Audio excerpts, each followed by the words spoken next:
Senior Report thanks Edmund Besch of Bristol Burgess Insurance Agency, 65 East Main Street, Westfield, for his generous grant to provide news to seniors. Funding is provided by a grant from New York State Senator Catherine M. Young, representing Western New York's 57th District with a local office in Olean.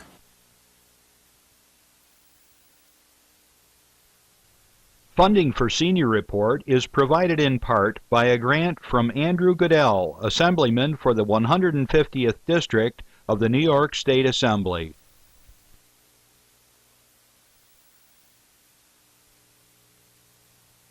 Dave Cass and Rick Newell provide funding on behalf of the Lakeview Hotel and Restaurant at the Docks, located on Water Street near the lake in Mayville.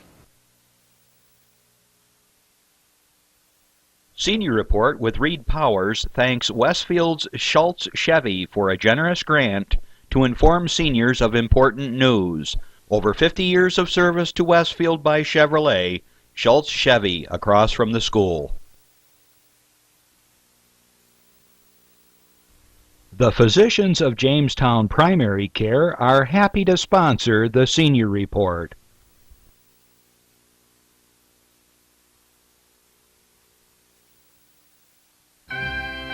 From the Access Channel 5 television studio in Mayville, it's Senior Report with Reed Powers.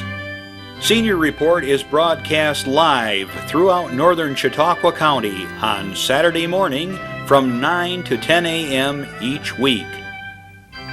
Call in and share a thought, make a comment, ask a question, or simply wish someone a happy birthday on Chautauqua County's only live call-in senior program. Since 1995, Reed has been bringing viewers hundreds of interesting guests, informing the community on a variety of subjects.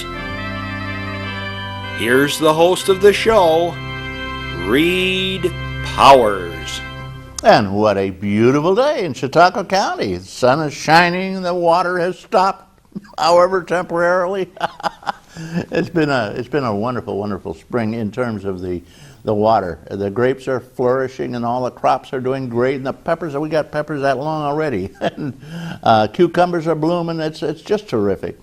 We're going to be talking about the environment up here. In particular, referring to birds, we have a specialist in birds, Ruth Lundin, who is from Jamestown, and she is the president of the Jamestown Audubon Society.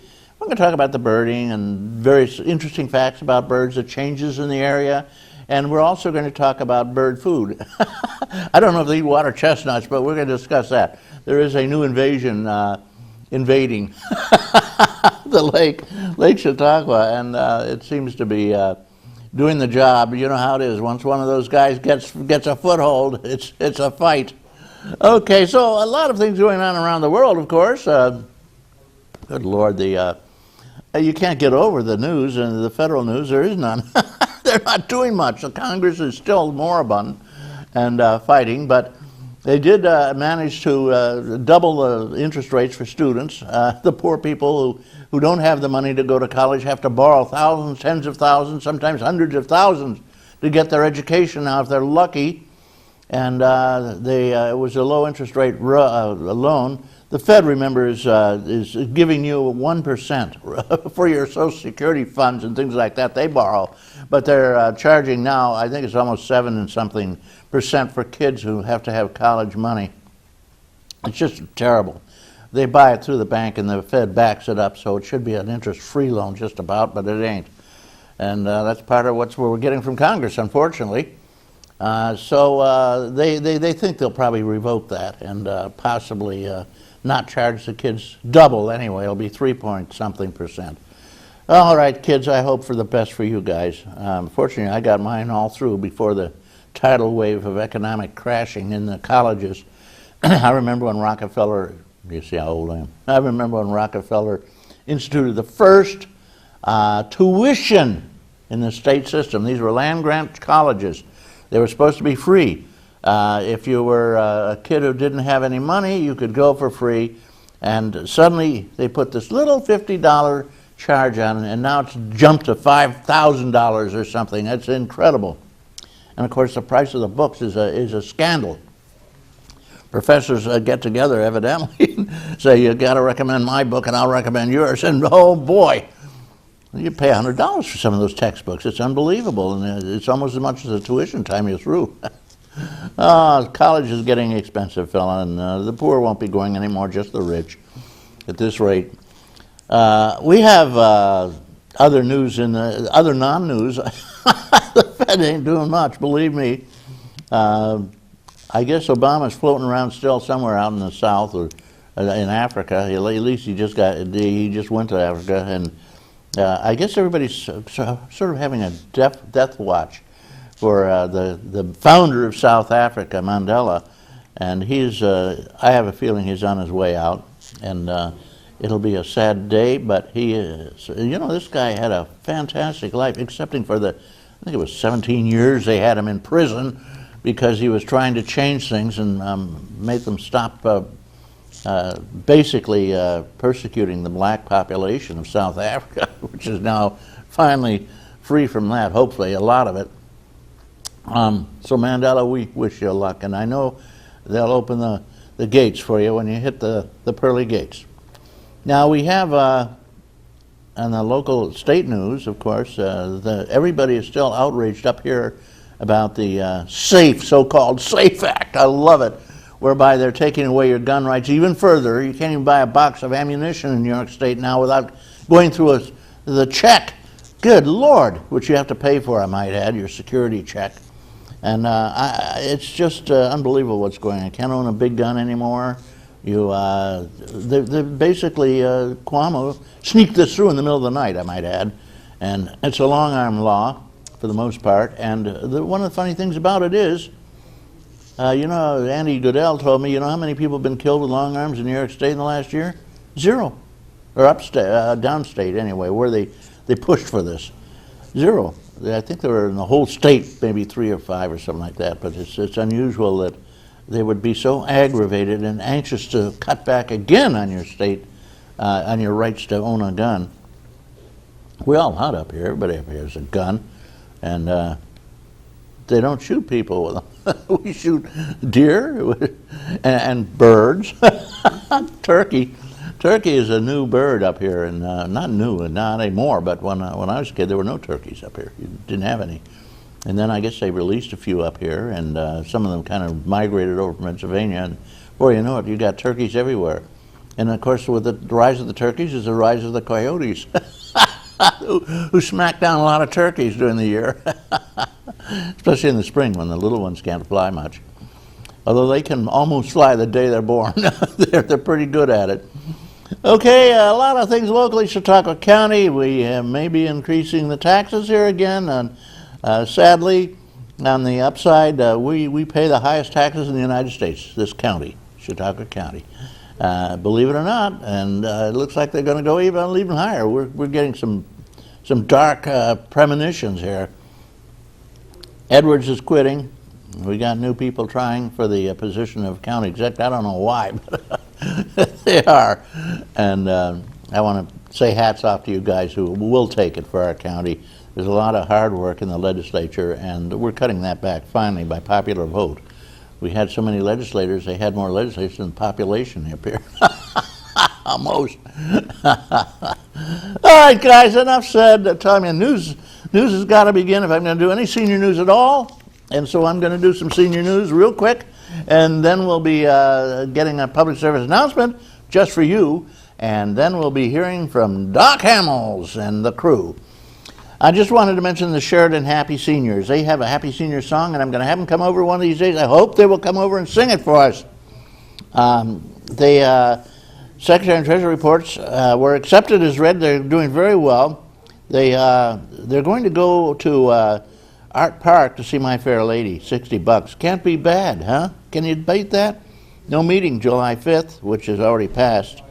So the next meeting is on July 19th at noon, so pick that up, July 19th. Cookout. Volunteers bring salads, and happy seniors will provide the hot dogs and rolls. Can't beat that. Don't miss the big picnic, the county-wide senior picnic and Midway on August the 9th. You can pick up tickets at the Dunkirk Senior Center or your other senior centers, and of course you can pick them up there. Silver Creek has a bunch of really active people. Ed Newman is drumming, he's hitting the drum over there and keeping people going. They just put a new sign out front and for him a happy birthday. They have a 99-year-old member over there, John Krestick, and he's at Fredonia Place now. Fredonia Place has a nice senior center. It's really set up for everybody who needs a little extra care. Pills and things, you know. I don't take my pills half the time. I didn't take them last night when I think about it. No, I only take one pill though. Everybody at my age has slightly elevated, usually slightly elevated blood pressure, and there's a little pill you can take that lowers it. And if you go to sleep, it lowers it. Great Belt Seniors, they're such an active group around here, and I just want to mention a couple of things. They're having a new exercise class, and there'll be stretches, low-impact aerobics, weights, laughter, and friendship, and fooling around. Our course is being offered February, way back then. I don't think that's right. Okay, whatever. Enough said. They're telling me if I continue, they're just going to cut me off. All right, public service announcement, just for you. That's the news, all wrapped up. I remember the moment clearly. I'll never forget that moment. As long as I live. I realized at that moment, when we first saw the damage, these people really needed us. And I was going to make a difference, right here in my community. Together with local responders, we cleared trees and collapsed walls. We had to get to the family trapped beneath. As a citizen soldier, I made a difference. Be there for your community at NationalGuard.com. So there you go. I want to introduce John Hamels. He did a wonderful job on the parade. We for the first time, got in a real terrific show, live show of the parade, and it was just great to have it live. And John knew everybody in the crowd, and all the cars went by. He got the date of the car and the age of the car and how old it was, and one of them was even older than Reed Powers, he said. And he just did a bang-up job, and all the crew, including Randy, and let's see, we had Randy over there, we had Chris, we had Randy Burt, Chris Burt, and we had Jeff Zook doing the job, and John Zenz popped up for a minute, and of course John Hamels did it, and Chuck Kelsey was involved, who invented television. So we're all set here, and are you going to have the crew on, John? As soon as we do a cutaway here, I'm going to invite the rest of the crew to come up here. Randy, come on in the shot. Chris, Jeff, where are you? Come on. Guys, folks, I want to say good morning, Ruth, and welcome to the show. You know, when we do a program for Destination Chautauqua, a lot of times you see one face, or you see, you know, one of us talking, but it takes a whole team effort. Come on, get in here. Come on. Okay? We got the shot. We got I know we're small but mighty, but when you look at the footage on on YouTube, and the guys will tell you where you can find the parade. And also, I want to comment, this is just a small part of our crew. We have actually a lot of other people helping out around here. Right. That's why we have the best show on earth. But I want to introduce the team, and then maybe just tell us what your part was on the show that day and what you do around here. Let's start with Jeff Zook. Good morning. I was working camera 2, the wide-angle shot. Down at the parade. Around here, I work on engineering. I do a lot of the switching and stuff like that, making sure the DVDs get up and make sure we all look good. That's right. And guys, what's our total payroll here? Zero. Okay, and then let's go over to Chris Burt. And what's your role at the parade and here at the studio? Well, here at the studio, I just lounge around, do nothing. But, tells Jeff and Randy what to do. Tech advisor. Yeah, at the parade, I was doing the switching and stuff like that. We also had Chuck Kelsey. He was up here watching everything because this was our first year since they moved up to the new school. They did do the parade. It was their first live broadcast in 1995. But he was up here in case something catastrophic happened. He could pull the plug. But he was up here and with Devin Taylor. Then we had Donald Zenz. He was in the parade as well. Right. Okay, thanks, Chris. And we over on the other side is the other half of the father-son team is Randy Bird. Well, good morning, Dak. I after several parades, I found out I'm terrible at announcing, so I got Dak. We went uptown. We did a lot of interviews. He was fun to work with. I mean, we just had a ball, and I would be the one standing down there trying to make people wave at us as they come by, crazy things. I had to, try to get the crowd going crazy there. So And tooting horns, I might add. oh my gosh, oh yeah. Yeah, Doc kept holding his ear. But it was amazing. I mean, the time put into this, and it seemed to go really good this year. So we were real happy. And Okay, great.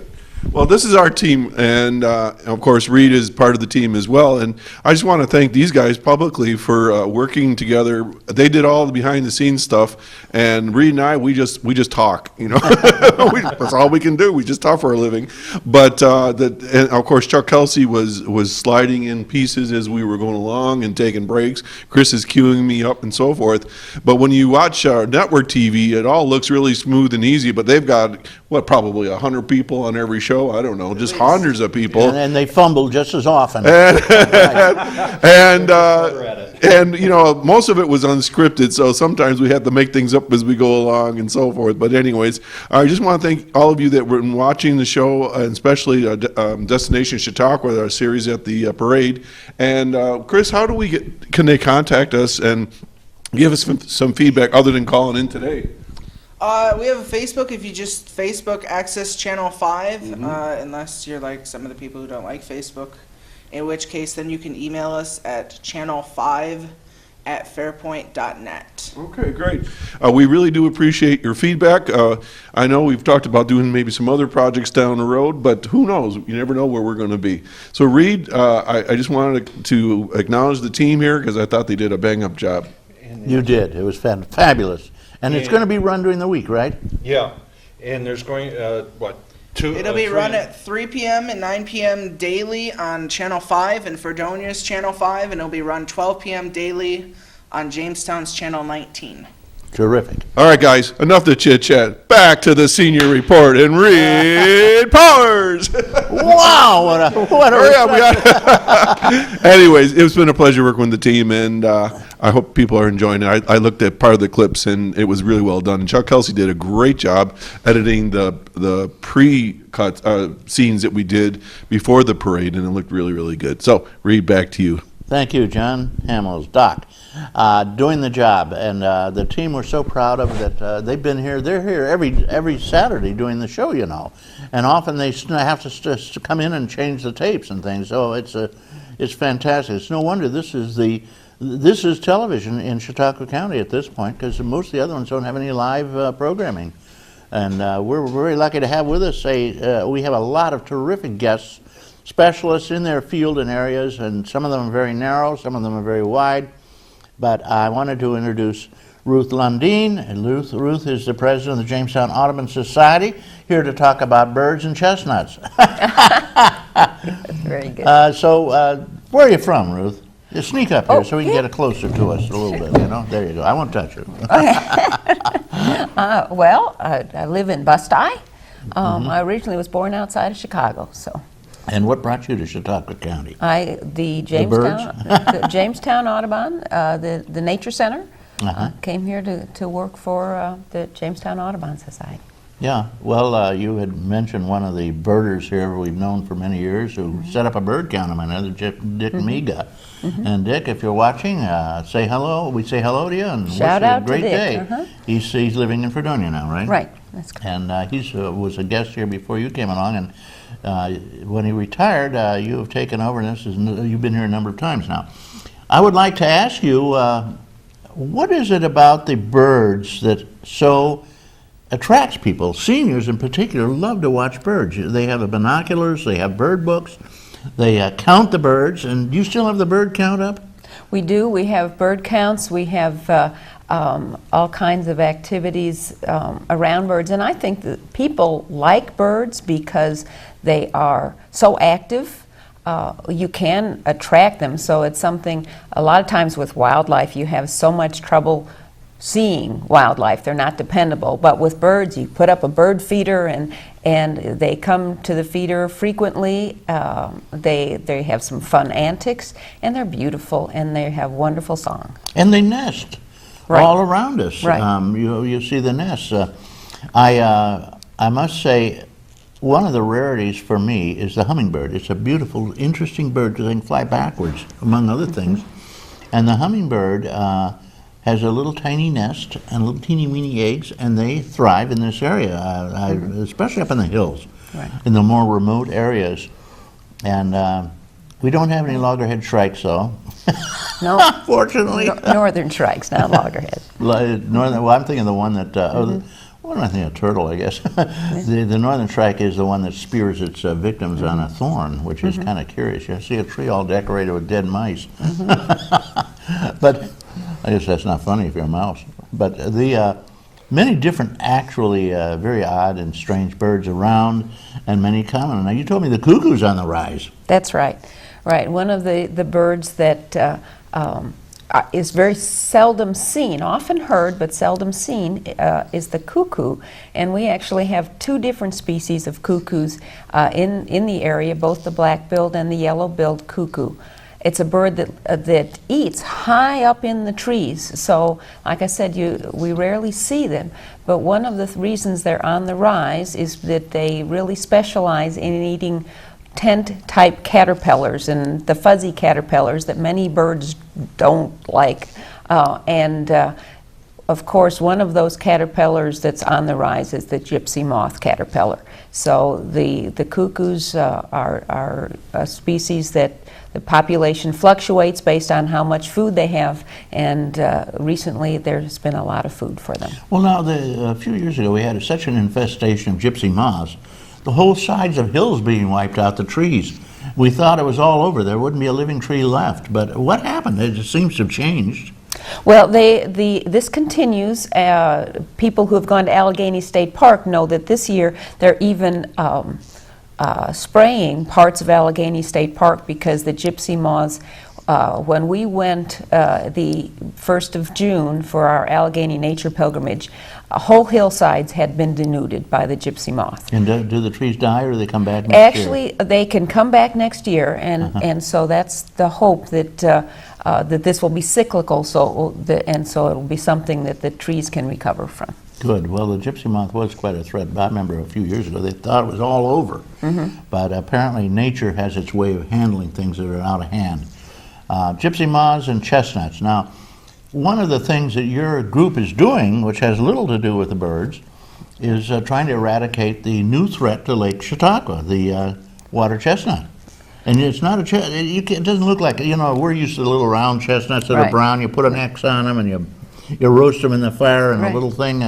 These aren't the same, are they? No. Okay. This is also not the same as the water the chestnuts that you buy in the store. But in a can, little white things. Right. There's some sort of Chinese food. Right. This is something totally different.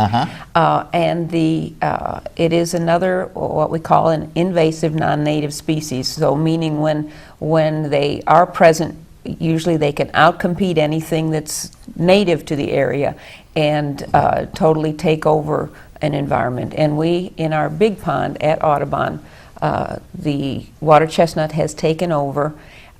We thought it was an isolated problem that we had to deal with when we found out that they were, in fact, able to stick onto birds' feathers and birds' feet and be spread that way. We made a commitment this year to try and remove them from our big pond.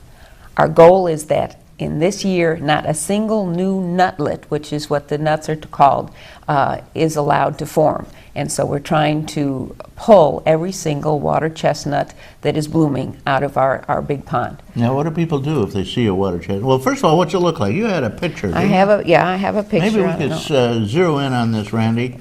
It is invasive. It shouldn't be allowed to grow, but it does.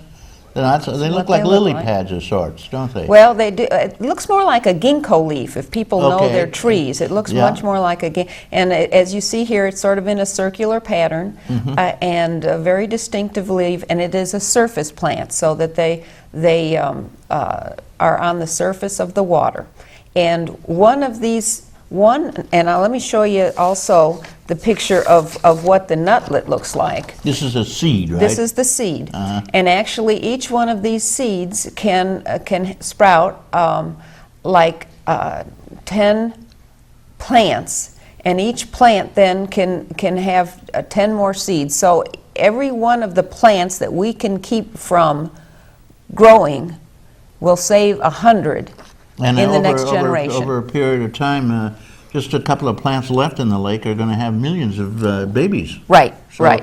It's tough to stomp them out completely. But it's worth every bit of effort. They found, I think, 17 of them in Chautauqua Lake last year, and so they're very anxious, first of all, to keep an eye out for them in all the area waters, because we want to make sure to try and keep them out of the area waters so they don't feed into Chautauqua Lake, and then also keep an eye out for them in Chautauqua Lake and make sure that they don't spread. Yeah, because we first saw them in 2006, and now they really had taken over a 50-acre pond.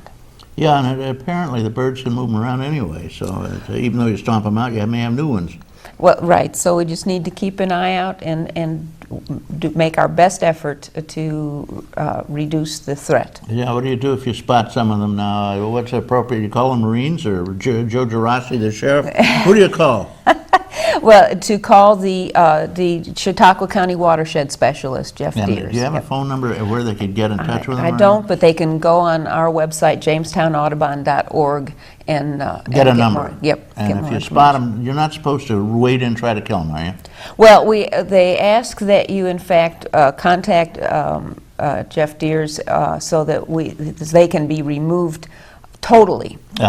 So then that's we want to make sure we get the roots and get the nutlets out. Everything, if possible. And also so they'll know to follow up next year and make sure that there's no additional growth, because the nuts can be viable for up to 12 years. Oh my God. So just because you get rid of them this year doesn't mean something. A couple fall to the bottom. 12 years later, they pop right up and they're like you got to keep an eye out. They reappear. The invasive creatures, they're kind of a pain in the butt because there's no real protection against them. You've got the zebra mussel, which has come into the area. You've got the goby, which is all over the place. And I don't know, the gobies, did they manage to get over to Chautauqua Lake yet? I have not heard that they have. They're all over the Lake Erie, I know that. And we were discussing it. The fish would ignore them because they're strange. They're not a native species. But after 5 years, they tell us fish suddenly acquire the knowledge and the feeling and the understanding. They're edible. And so now the fish are eating the gobies. The gobies before we're eating the fish. That would be a good, a positive thing. Sure. Well, they're feeding the great big fish. And as you point out, it is a fact of our new world that with all the travel we do, with all the shipping all over the world, that the species are going to try to take a foothold everywhere. Well, speaking of birds, there's a new species that's very invasive, and it's fascinating, that's come into our world now, and it probably will wind up in Lake Chautauqua. They're trying to stop it. The flying carp. They've got these giant carp which fly into the air when a motorboat goes by because they're startled by it. And sometimes there are hundreds of them all flying around, and you get smacked in the face with a 20-pound fish, man. You feel it. I have heard that it's very dangerous because they do they can knock a person out of the boat. Yeah, and they're big. I mean, carp are. I've seen carp this long. You know, and they're all over Lake Chautauqua, but Lake not Erie. The flying. Lake Erie, but they're not the flying kind. Right. These kinds stay in the water. And they're hard to catch because they don't eat normal lures. You've got to. They used to use big bread balls and put them on a hook, and they'd eat that. And they have forked hooks, forked bones, so they're very hard to eat. But if you smoke them, they are delicious. That's what I hear. They are a delicacy Yeah. if you know how to cook them. Right. Well, if you take it down to your local fishmonger, smoker, like Irwin's down in Barcelona, they smoke fish, and I used to do that. I'd catch a couple carp and take them down, and they'd smoke them for me, and they're right along with their other fish. Very good. With the whitefish, which incidentally, ladies and gentlemen, is a trout. Most people don't realize the whitefish that they smoke down in Barcelona and all over the world are trout. They don't catch most of them here, though. Now they catch them up in Canada in the little northern lakes, and they bring them down and smoke them. All right. Hi, Bobby Irwin. I went to school with the guy who owns that. He was in our class, owns Fish House down in Barcelona. And there was a guy down there named Pike Monroe many years ago. And Pike was a institution himself. He had the same fish house. And when Pike passed away, it is reported that late at night, one night, they were building the pier and the stones out there, and they have a lighthouse, a couple of high lights with a red and a blue to keep you in the right position. And one night they sneaked out after he'd passed away, and they put his ashes down in there. So Pike Monroe right now resides under those lights at Barcelona.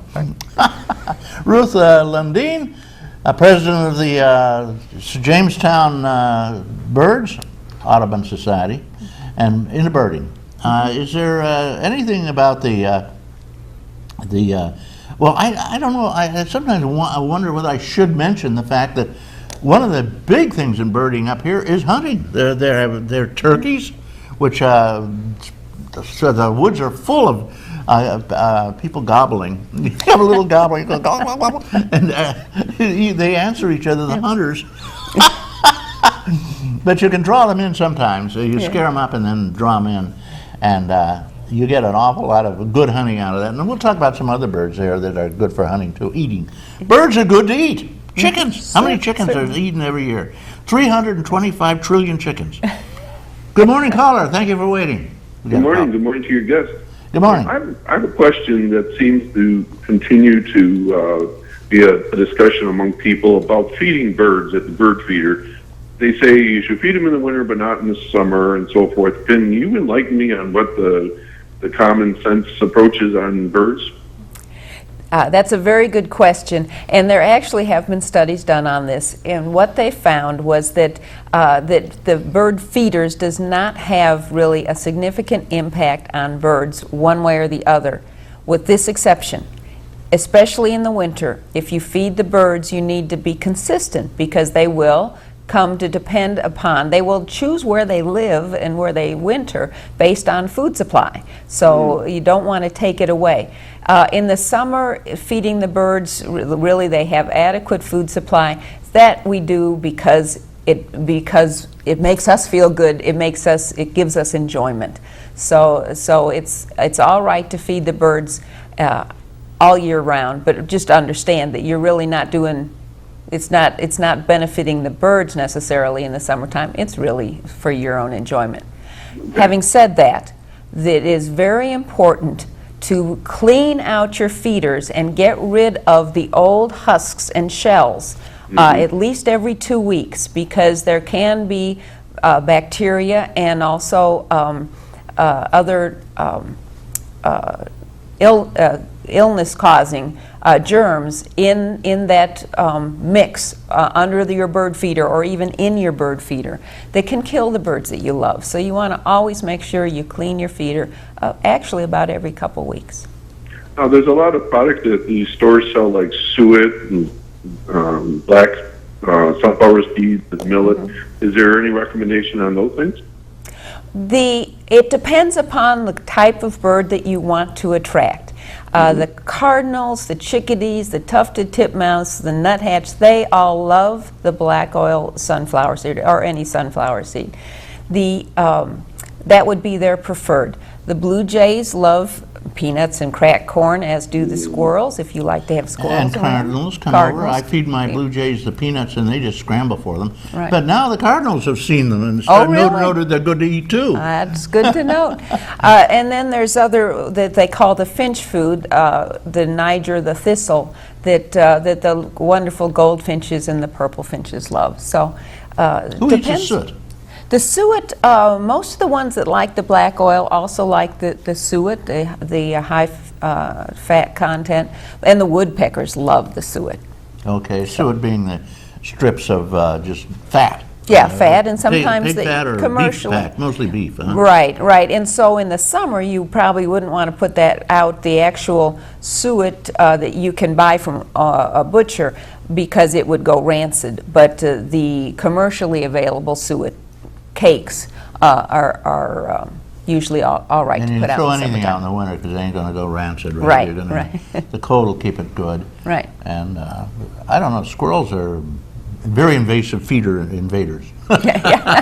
We have a feeder up in, Ruth, there's an easy way to make a feeder, incidentally. And listen to this caller. Are you still there? Well, he's listening. You take one of the 2-quart Coke bottles, cut a panel out of it, and leave about 2 inches or so inside on the bottom, and you just cut a panel out of it, and then on the top you hook a wire around the top, and you can hang it anywhere, and you can fill it up, and they love it. Right. I also punch a few holes in the bottom of it just gonna say that. to make sure the water drains out, and you don't get quite as much mushy, hushy, goo-goo Right. stuff on the bottom, which you said you must clean out regularly, at least every 2 or 3 weeks. And it's a simple way to make feeders, and I had as many as 6 of them out in my little tiny backyard in Westfield. I have one that we made similar to that out of a gallon milk jug. And so it's a favorite of the birds, but it does need to be cleaned out regularly. You got to clean it regularly because of the poison stuff that gathers. We're talking with Ruth Lundin. She is the president of the Jamestown Audubon Society. I think that's the largest society in the whole area, really. It certainly is in the county, naturally, of bird watchers. And you don't just watch birds, though. You protect birds. You make bird houses. Right, right. We do. We provide all kinds of houses and feeders, but we also do many other things.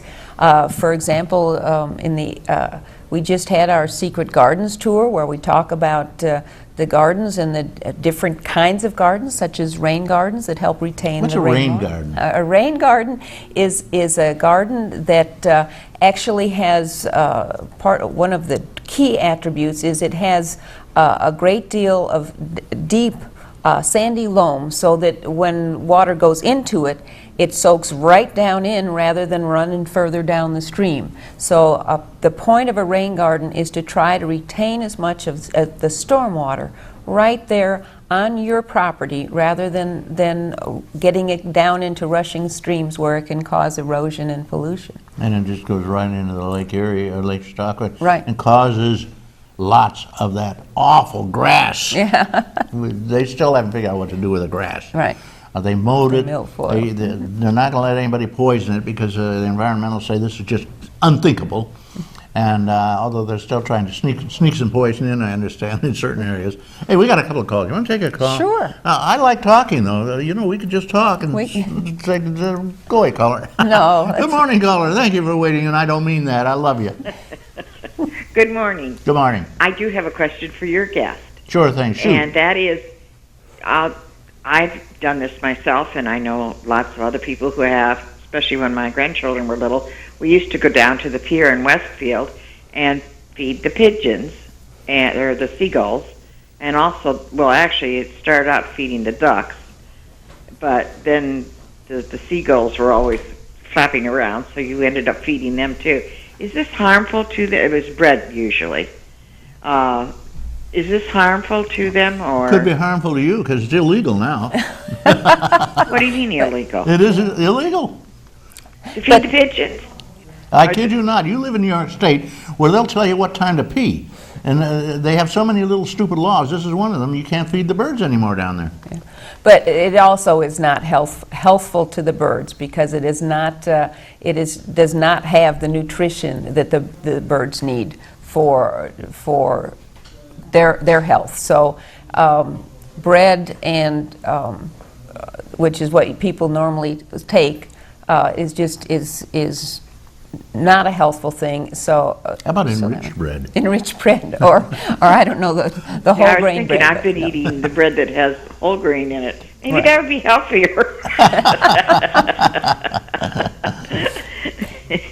It's supposed to be for me. Maybe it would work for them. This lady's amused by herself, you notice. No, but hey, what else do you do when you get old? Okay, thank you very much for the information. You're welcome, and thank you for calling in. I just love to hear from you, and anybody else wants to call in. Our doors are open all day long. I mean, all morning long, from 9 till 10 o'clock. You can call in and make your comment, give somebody a pat on the back or a slap in the back or whatever you want to do here. This is your time on the air, and you get a coupon. And well, you used to. Oh, they're gone? Okay. Apparently they're gone, yeah. In the meantime, anybody wants to call in. And we repeat this program all over the county right now. Anybody in the county just about can watch it live right now as we're on the air talking. And you always have an opportunity to pick it up later on in the week. Right in the Westfield cable system, Time Warner system, it's 2 times a day, every day. It's at 2 o'clock and at 8 o'clock. And they do it at different times in Fredonia and all the other ones, but we're all over the county. Plus, you can go on YouTube and catch the show. The show will be on YouTube very shortly. We put it on usually a day or two later, and you can pump up shows from back. I saw some of them as far back as 5 years, 6 years ago, and it's just fun to watch the old shows because things have changed since then. Ruth Lundin knows birds. We were talking about what happened to the pheasant. You know, when I was a kid, everybody hunted pheasant. They're delicious. I mean, you do the pheasant and you put it under glass, you know. She feels uncomfortable about talking about eating birds, but the birds are one of the biggest food elements in the world because of the chicken, among other things, and the goose. And of course, we have more geese and ducks in the world now than when a white man came here because it's so hard to hunt them. 2 licenses, can you believe it? You need a federal license as well as a state license. God, special kinds of shot. Can't use lead shot. I wonder what they're going to do. You know, they're trying to clean up the lead shot. And that's important. Well, you got the Fish and Game Clubs, which for generations, sometimes many of them are hundreds of years, have been shooting clay pigeons with lead shot. Right. So the woods are about this high with lead. What are they going to do about that? Well, I don't know what they're going to do about that, but I imagine actually they might be able to recycle the lead. I don't know, but it is very important because we still are seeing eagles and other raptors that have lead poisoning. Yeah, we got another call. Good morning, caller. Good morning. How are you guys? Fine. What's up? I like doing pictures and photos and stuff like that. Is there any do you have a photo club or anything down there at the Audubon Society? We do. We have a photo club that meets. I believe it's the second Tuesday of every month. I think they've taken the summer off, but yes, we do. And you can always go on our website, JamestownAudubon.org, and we have a full list of the events that we have, and it's the Audubon Photo Club, and they are a wonderful photo club. We're also having something called DSRL Boot Camp this summer. So if you have a DSRL camera, then you can look that up on our website and learn more tips for that type of a camera. Oh, nice. So, is there anything else down there that people do? You know, groups or anything else that get together and go watch birds or? We have a broad range of programming, not just for birds, but for all wildlife. And so, once again, I will direct you to JamestownAudubon.org, our website, or call our number 569-2345 and ask for a newsletter because we have programming all the time. And right now, even as we speak, we have a bird banding program going on. And then we have Little Explorers for young kids. That'll be next Saturday. We'll be having our butterfly festival the last Saturday in August. We just are doing much and encourage you to help to find out more. There you go, All right. caller. Does that help? Sure does. Thank you very much. Well, I assume you take photos, right? Yes, I do. I like using DSL. Yeah, my single lens reflex digital camera. Okay, terrific. You know, that digital camera sure has reversed, changed photography completely. Oh yeah, it's so easy. You can take hundreds of pictures and You can store check them on your your work. computer, and yeah, it's where film cameras used to be able to take a dozen pictures at a time or whatever. Now you can take hundreds at a time. Right, and you can check them each time. If you get Yes, a you can. bad shot, you just redo it. There's no hassle. Yeah, or you can put them on your computer and touch them up that way too. And send them all over the world Exactly. with your grandchildren. We Thank just- you very much. We Well, you're just on. had All right, we- thank you. Yeah, we just had a photo contest that just ended last weekend, unfortunately. Yeah, well, you were talking, you did mention the eagle. If you have an enemy, here's what you do. Find an eagle feather and send it to him. Because the Congress, in their wonderful wisdom to taking care of the citizens, passed a law not too long ago that if you are caught with one eagle feather, a little tiny pin feather, a big tail, it doesn't matter, and your kids pick it up on the beach or whatever, you've now got this eagle feather, you will be subject to a $10,000 fine and a year in jail. What do you think of that? Well, I know the reason why that was done was to protect the eagle population. And it not only applies to a person, any person, a lay person, but with our bald eagle, Liberty, when she molts, we are required by law to collect those feathers and once a year to send them to the government where they then distribute them to Native Americans who may want it for Indians their- are allowed to have eagle Right, feathers, right. but they still have to have a permit. That's right. And I remember we had one over in the Westfield Library. I don't know if it's still there now, a stuffed one. But some people have eagles that are 1,000 years old, you know, they've been stuffed and laying around and they don't realize they could all go to jail for years. Right. It's a horror story. Also hawks, certain hawks have the same proviso. Well, I know that the bald eagle has special. Yeah. Yeah. So does the same applies to one of the hawks. It's fairly common around here. I don't not the red-tailed hawk, but it's a common hawk. And this is insane. Even though you would want to protect the eagle. At this point, the eagle made a wonderful comeback. I mean, there's zillions of eagles now, and before long, we're going to have open a hunting season and eat them. You know, they're probably pretty good eating. I don't know about that, but I do know that you're right. They do have wonderful. We have had good success in Chautauqua County, and now have I think I remember correctly the number of 16 nests in Chautauqua County this year. Well, they used to nest right on our property when we lived down on Lake Erie, where the sugar shack is. That used to be in my family for hundreds of years, and they're promontories right over the lake, and they nest up in there, and you'd find little bones and bird parts and things underneath the tree. And you go down there, they go soaring out. They're a beautiful sight. And I remember one point we had 2 nests there, but then they did disappear for a long time. But now they're back. They're back. They're back. Eagles everywhere. Down in Barcelona, you can see them. They eat the ducks. One of their primary preys, yes. Yep, they eat the ducks. The ducks are scared to death of eagles because eagles smack them down. Ruth Lundin, birds and all kinds of birds. I don't know, is there any new kind of bird that is coming into our area? They're always talking about invasive species. And you said the cuckoo it's pretty smart. It's up here now. And I don't remember cuckoos. I don't remember turkeys. Now, how did turkeys get here? There are turkeys everywhere. You see them all over the place. Right. Well, remember that the type of habitat in our county has changed over time. So right now, originally when the first settlers came, it was a wooded area. And then there was extensive logging and the farmers came in. And then there was a period of time up through the early 1900s when farming was very intense. So even marginal areas were farmed. Well, now many of those marginal areas are going back to woodland. And so the woodland species, such as the turkey, are making a comeback. Terrific. I want to mention something. You should come down to the ox roast in Westfield. Okay. We roast an ox every year, several dozen oxes actually.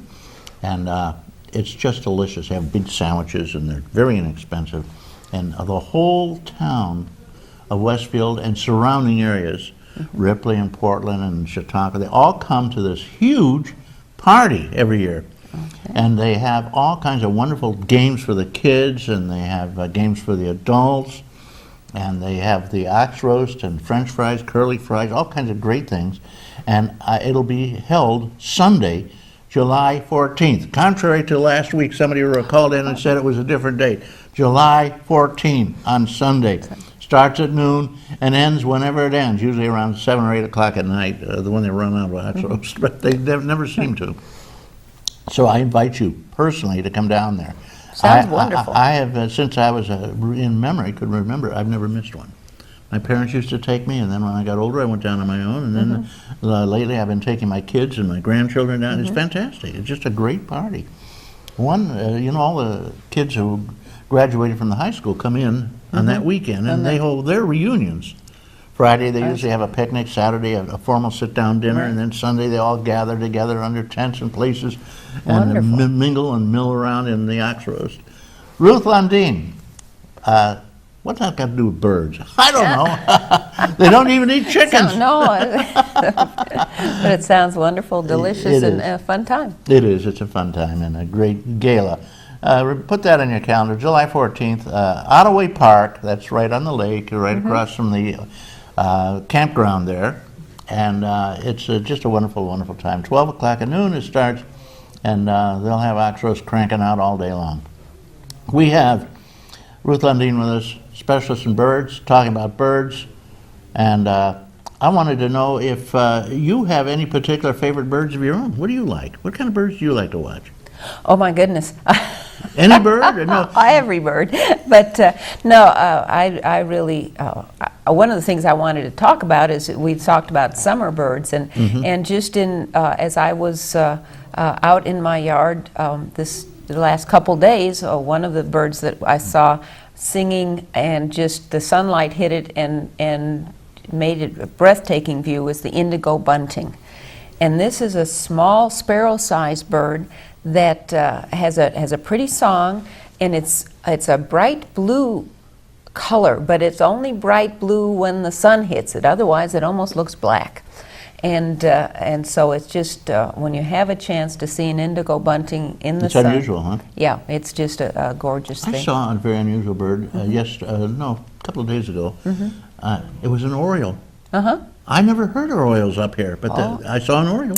There's a Baltimore oriole, and I was just going to mention, you talk about the invasive birds, that one of the wonderful birds, it's not invasive, but that